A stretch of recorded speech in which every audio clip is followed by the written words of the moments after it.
कदीम सरसब्ज और खुशहाल सल्तनत नूराबाद में शहजादी महानूर की शादी की तैयारियां उरूज पर थीं। वो अपनी खूबसूरती, नरमदिली और दानाई की वजह से पूरे मुल्क में मशहूर थी। अगले दिन उसकी शादी पड़ोसी रियासत के शहजादा सिकंदर से होने वाली थी। पूरा महल रोशनियों, खुशबुओं और खुशी की आवाज़ों से गूंज रहा था। शादी से एक रात पहले शहजादी महानूर अपने कमरे की बालकनी में खड़ी बाग को देख रही थी। अचानक उसकी नज़र एक सूखी इंजीर की शाख पर बैठी एक नन्ही चिड़िया पर पड़ी। वो मुसलसल रो रही थी। उसका रोना इतना दर्द भरा था कि शादी की खुशियों का शोर भी उसे दबा न सका। शहजादी आहिस्ता आहिस्ता इसके करीब गई। जैसे ही वो करीब पहुंची, चिड़िया ने सर उठाया और इंसानी आवाज़ में बोली, शहजादी महानूर, मेरी बात गौर से सुनो। कल जब तुम इस महल से दुल्हन बनकर रुखसत होगी तो तुम पर एक बड़ा राज खुलेगा। अगर तुमने ये राज ना जाना तो तुम्हारी आइंदा जिंदगी की खुशियां बर्बाद हो सकती हैं। शहजादी हैरान रह गई। एक बोलती हुई और रोती चिड़िया? उसने फौरन पूछा, ए नन्ही चिड़िया, तुम कौन हो और वो राज क्या है? चिड़िया ने उदास लहजे में कहा, मैं अभी सब कुछ नहीं बता सकती। कल जब तुम्हारी पालकी महल से निकले और मैं इसके ऊपर परवाज करूं तो तुम्हें मुझसे 3 वादे करने होंगे। अगर तुमने वो वादे पूरे किए तो राज खुद तुम पर आश्कार हो जाएगा। शहजादी का दिल तेजी से धड़कने लगा। उसने कहा, मैं वादा करती हूँ, मुझे वो 3 शर्तें बताओ। चिड़िया ने कहा, पहला वादा, जब तुम्हारी पालकी महल से निकले तुम अपने चेहरे से दुल्हन का दुपट्टा हरगिज न हटाना जब तक मैं इशारा न दूं। दूसरा वादा, रास्ते में 3 लोग तुम्हें बुरा भला कहेंगे, तुमने उनके अल्फाज का कोई जवाब नहीं देना, खामोश रहकर आगे बढ़ जाना है। तीसरा वादा, जब तुम ससुराल के महल में अपने कमरे में दाखिल हो तो जो पहली चीज तुम्हारी नजर के सामने आए उसे बगैर देखे इज्जत के साथ चूम लेना है। शहजादी के माथे पर फिक्र की लकीरें उभर आईं, मगर उसने दिल मजबूत करके कहा, मैं ये तीनों वादे कबूल करती हूँ। अगले दिन पूरा शहर नूराबाद शहजादी की रुखसती देखने जमा था। सोने की जड़ी हुई पालकी में शहजादी महानूर दुल्हन बनी बैठी थी और वही चिड़िया उसके ऊपर परवाज़ कर रही थी।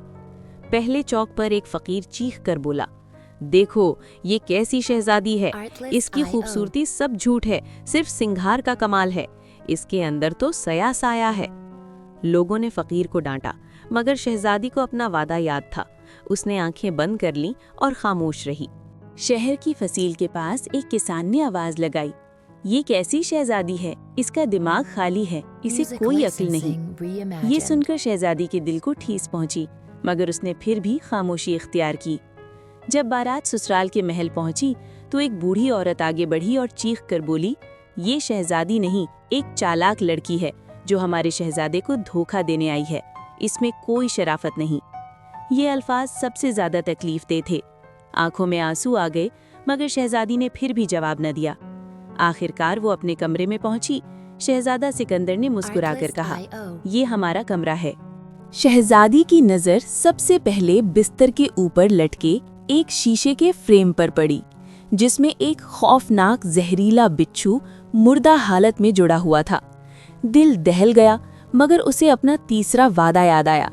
उसने आंखें बंद की, फ्रेम उठाया और बिच्छू को एहतराम से चूम लिया। जैसे ही उसने ऐसा किया, कमरे के एक कोने में रखा पुराना पीतल का संदूक जोर से फट गया। सफेद धुआं निकला और वही रोती चिड़िया नमूदार हुई, मगर अब वो एक खूबसूरत परी में बदल चुकी थी। परी ने मुस्कुराकर कहा, शहजादी महानूर, तुमने अपने वादे पूरे किए। मैं एक नेक परी हूँ जिसे एक हसद करने वाले जादूगर ने कैद करके चिड़िया बना दिया था। इस जादू को तोड़ने के लिए एक ऐसी शहजादी की जरूरत थी जो लोगों की बातों से मुतासिर न हो और अपने दिल को मनफी ख्यालात से महफूज रखे। परी ने मजीद कहा, असल राज ये है कि लोगों की बातें तुम्हारी असल कद्र और तकदीर का फैसला नहीं कर सकती।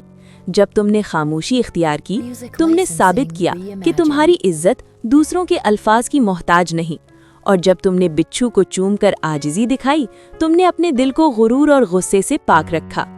ये कहकर परी ने दुआ दी और गायब हो गई।